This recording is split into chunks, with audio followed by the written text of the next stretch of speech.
नमस्कार गुड्डी किचन को आपन को स्वागत। आज आपण शेयर करने को नहीं आसी सुजी और दही रे एमिति स्वादिष्ट इडली रेसिपी।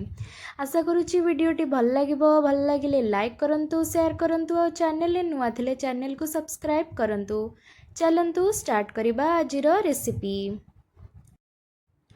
मु सुजी 2 कप नहीं आउ वेजिस रे कटा पियाज टमाटो कंचा लंका धनिया पत्र आउ ग्रेट करिथिबा गाजर नहीं। दही 1 कप नहीं। 2 कप सुजी रे मु 1 कप दही नहीं। एई भलिया मेजरमेंट करके आपण भी नेबे। जदि बैटरटा सुखिला हो जाउची देन अल्प अल्प पानी देकी ताको गोळेई दउथबे मिसई दउथबे बट बेसी पानिया करिवेनी। गोटे पर गोटे रखिथिबा वेजिस को सब पकई दबा आउ भल भाबे ताको मिसई दबा।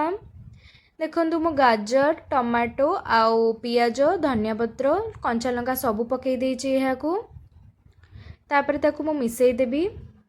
इडलीटा तो बहुत प्रकार रो खाइथिबे आपण हेले एही भली इडली बने कि निश्चय घरे थरे ट्राई करंतु। एटा हेल्दी भी बहुत थाए देह पई बहुत भल थाए।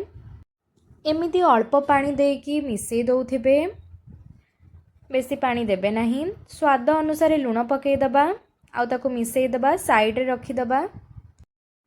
तड़का देबा एबे आमे से बैटर रे तड़का दबा पाई टिके बिरी डाली बुट डाली सोरिष धनिया पत्र भुसंग पत्र नहीं। मने रखिबे बुट आउ बिरी डाली तेल रे भाजी आसिला बेलकू आपण आउ सब पकेइबे। देखंतु एही बळी भाबरे करिवे। आपण चाहिले एथिरे हेंगु भी पकेई परिबे। एबे एहाकू सुजी रे देई दबा आउ भल भाबे ताको मिसई दबा। सेथिरे आपण इनो गोटे पैकेट पकेई देबे आउ भल से मिसई देबे।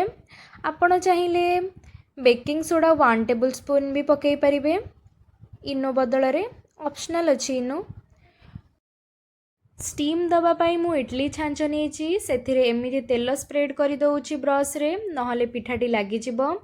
से बैटर को देई दबा आउ टिके सुंदर देखा जिबा पाई कश्मीरी चिल्ली पाउडर एमती ऊपर टिके स्प्रेड कर देइछि।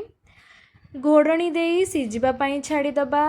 देखंतु इडलीटा केते भल से बनिकी रेडी हो जाइछि। ठंडा हैला परे एहाकू स्पून रे बाहर करि देबे।